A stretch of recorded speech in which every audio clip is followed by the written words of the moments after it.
Good morning, class. Good morning, ma'am. May I have someone to please lead the prayer? Okay, Hannah?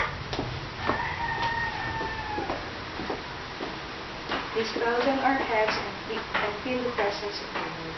Our Father in heaven, holy be your name. Your kingdom come, your will be done on earth as it is in heaven.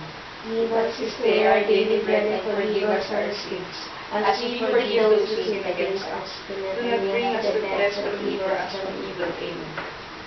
Okay, now, thank you, Hannah, for that wonderful prayer. So once again, good morning, class. Good morning, ma'am. It's a pleasant day, isn't it? Yes. So, why don't you greet your classmates? The class. Good morning. Good morning. Okay, before you sit down, I want you to clear your chair and align them. Okay, then you can sit down. Thank you. Okay. Our lesson for today is, we're still in the part of the speech, right? Yes. We're now on the Verb. Yeah, that's right, from the verbs. Okay, I have here, now I have posted here the kinds of, what kind of verb is this? Okay, Sai? Ma'am, it's a modal. Okay, very good. Now, will everybody please read every words? Number 1, game, begin. Shall, should, can, could, will, would, may, might, And? must. Okay, I'm going to ask you something. Where do you think we're using these words? Where do you think? Okay, Hannah? Yes, Hannah? Asking for request. Okay, request, that's a good answer. Anything? Yes? Yes, Diane? Asking for help. Okay, anything else? Very good. Okay, Leia, for the last time. making a wish. Okay, your answers are all correct.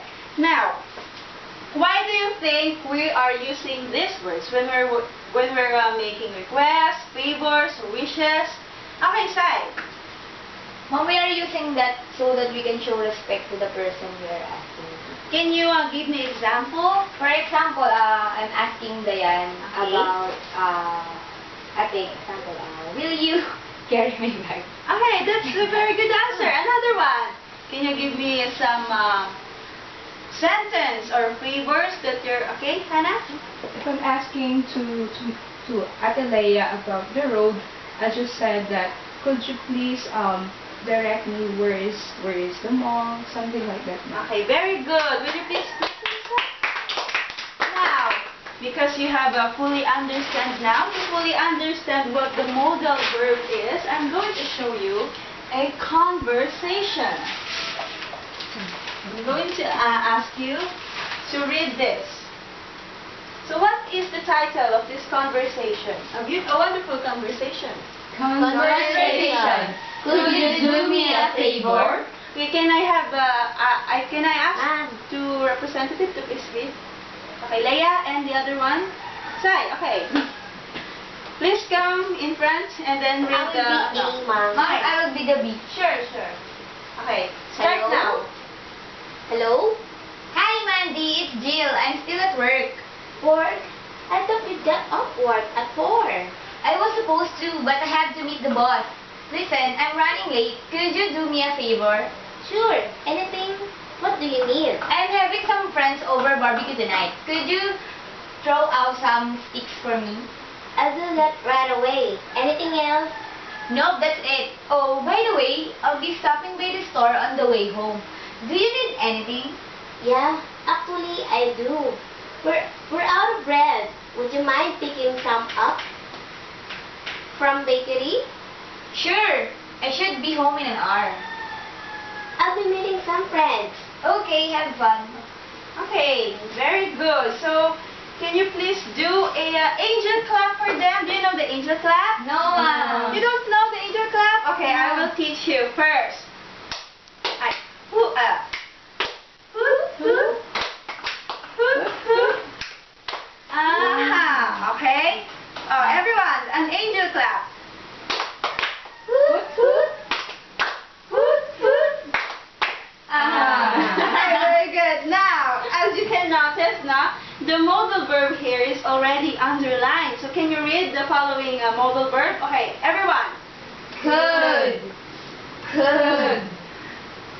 Would and Should. Okay. Do you find find this conversation a respectful one? Yes. Why? Why did you say so? Because they use as what? Modals. Okay, now, do you really understand what the modal verb is? Yes. Okay, do you want me to give you an activity? Yes. What kind of activity you want me to give you? I don't know. Okay, a role play. I'm going to give you an activity about the role play.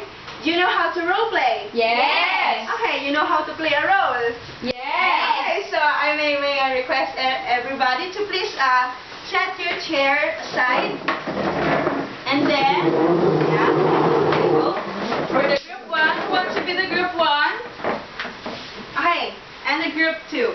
I'm going to give you 2 to 3 minutes to read the skit I have given to you. And then you will going to present it in front. You ready?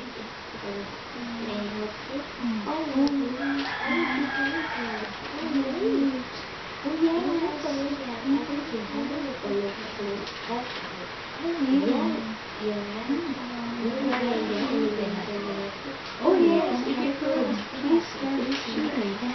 Oh, thank you. Remember, the third hand is going to do the favor. This is what I have to do. You can do it. Sure. And then, may I know what are, may I know if you have any assignment given by the teacher? That's true too. Writing Thank you. Oh, thank you. Could I ask if there's any assignment in social studies?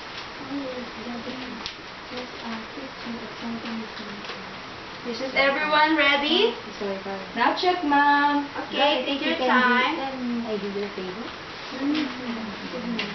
Okay, very good. A, one.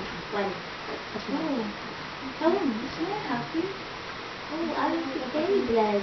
Oh, you look familiar. Oh, so I think 3 minutes is up. Okay, group 1, let me see what you've got to.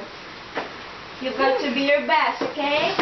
Okay, hello classmates. Hello. We're going to Hi. I want you to read your topic first. So our topic today is about classmate 1 was absent in the class for 2 days. She planned to call her friend to ask for the homeworks given by their teacher. Letter A is caller and B is receiver. So I would be the caller and Diane would be the Okay. receiver. Okay, yeah. Oh, I'm absent for 2 days. Maybe I should call my classmate. Yes, hello, Sai. Oh, hello. May I know if we have any assignments given by our teacher? Oh, sure. We don't have a lot. Just a 500-word essay for English to be submitted tomorrow. Oh, thank you. Do we have any assignment in social studies? Yeah, glad you asked. It's about a picture of something historical. Thank you again. Can I ask you any favor? No need for that. Good night. See you tomorrow. Okay, good night. See you tomorrow. Okay, a very good performance. Yes. Hi, group 2. Let's proceed. Good afternoon, ma'am. Good afternoon, classmates. So our topics will be the stranger 1 has many things to carry, and then the stranger 2 saw her and approached her. So our role play goes this way. Oh, miss, can I help you? Oh, I would be very glad if you could. But wait. Are you Hannah, my former classmate last high school? Yes. Oh, I remember. You're Leia Vasquez. Yeah. Can I do you a favor? Can I help you with your bag? Oh, yes. If you could carry my bag into my car. Oh, let's go. Okay. Is anything I can do for you in return? Maybe you can.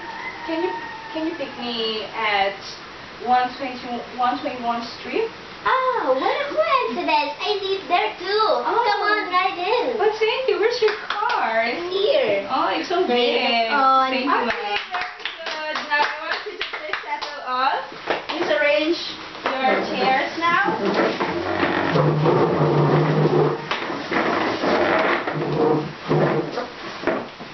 Okay, everything is ready? Okay. Now, have you really understand what is the modal verb is? Yes. You want me to give a sign No. Oh, you really don't want? I'm giving you assignment. Okay, I'm just kidding, class, because you did a really good job. Okay, let me please, I want you to please clap for yourself first. Yay! And now, I'm not giving assignment. Yay! I'm not giving assignment. Okay, because you have truly understand this, I am giving you a rest day. And that's all for today. Goodbye, class. Goodbye, Mom.